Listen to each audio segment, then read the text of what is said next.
So last night on Hulu, I watched for the first time the Rocky Horror Picture Show. Is this thing kind of like sagging more than usual? I don't know. Anyhow, I should have paid attention to who this was written and directed by. Stars Tim Curry. I'm assuming this is the movie that put him on the map. I hadn't actually seen it before. And you know what? The first half is pretty delightful.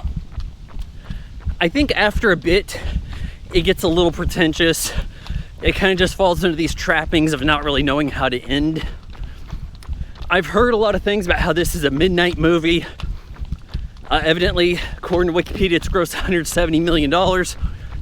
I'm assuming actually a lot of that was after first run, because people want to see this with a group. They're singing along. There's things that happen. My dad saw this a long time back and said that there's all these seats empty in the back row. And him and his buddy go sit in the back row. And then during the movie, somebody says something like, "Those people in the back row." I never heard that.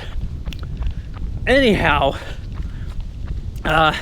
Susan Sarandon and Barry Bostwick are a newly engaged couple. They just got out of a wedding with their friends. And you will notice at the wedding, and it's never brought up in the movie, so this is very much an Easter egg, you have the Rocky Horror Dr. Frankenfurter gang featured at that wedding in the opening scene. All right, it's Barry Bostwick's kind of trying to propose to Susan Sarandon, who, by the way, is at the top of her game. They have a cute little song, and you get this, we're doing a musical thing. They are going to go find an old college professor who I guess kind of got the two of them together. But in doing so, they get a flat tire, go for a walk a little in the rain, go to a castle, and meet this weird gang of people having a party.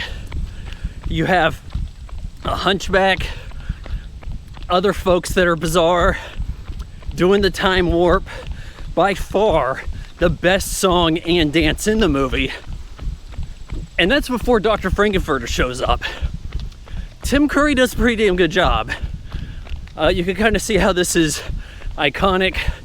Anything that appeals to the LGBT community becomes iconic. Have you noticed that? And there's big time appeal here. This Dr. Frankenstein, but as a transvestite, trying to build a muscle man to have fun with, evidently may have previously experimented on meatloaf, because the doctor, the professor Susan Sarandon and Barry Bostwick were looking for, comes to the castle looking for Meatloaf, who is murdered. They bring this guy Rocky Horror to life. That's the Frankenstein's monster, and he's just a chiseled dude. Songs and dances ensue. Everybody does a pretty good job singing.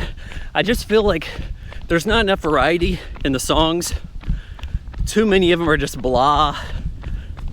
Too many of them are of the same kind of genre straddle. Rock opera, yacht rock. I wouldn't even quite call it rock. You don't hear a ton of guitar or drums going, but Dr. Frankenfurter is trying to corrupt Susan Sarandon and Barry Bostwick. Evidently is able to possibly hook up with both of them. And there's a situation that arises when the doctor shows up, discovers Meatloaf dead. And I think this is before Meatloaf is a thing. And that's why I'm kind of curious as to how he's credited as Meatloaf. This is before Bat Out of Hell, anything was going for him. I would do anything for... And I should have looked up who sang these songs. I'm pretty sure Meatloaf sings his bit. I'm just not sure about anybody else.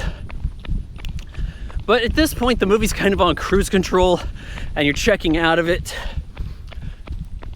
Dr. Frankenfurter hits everybody from Medusa Ray, turns them into naked statues, then de-Medusas them. They sing and perform in face paint, and this is the hottest Susan Sarandon ever looked in her life. And for what? I don't know. The hunchback and his sister are now futuristic space aliens out of like 50 sci-fi. And they say that they came to return Dr. Frankenfurter to Transylvania, but they're going to kill him first, and they do, and the whole place goes up like a rocket ship. But the professor, who was in a wheelchair and now may or may not be, because he has dancing legs, as soon as it's raining, Barry Bostwick get away. And then you kind of want to do the time warp again. Look, this is a movie that I would give pretty high marks to if it wasn't coasting so slow for the second half. Because there's a lot of really innovative stuff. And a lot of that first half, I'm wondering, why is this rated R? Not a lot in the way of violence, not a lot in the way of cussing or nudity. Then they kind of turn that on a little bit. Get to see some nips out of the redhead during the dance when she gets demedused. But at this point, I'm kind of just like, wow, there's half a movie left.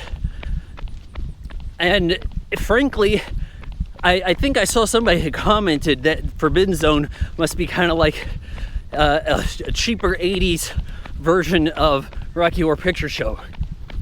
You know what? I think Forbidden Zone overall has better music and is overall more fun. I give the Rocky Horror Picture Show 2.5 out of 4 stars.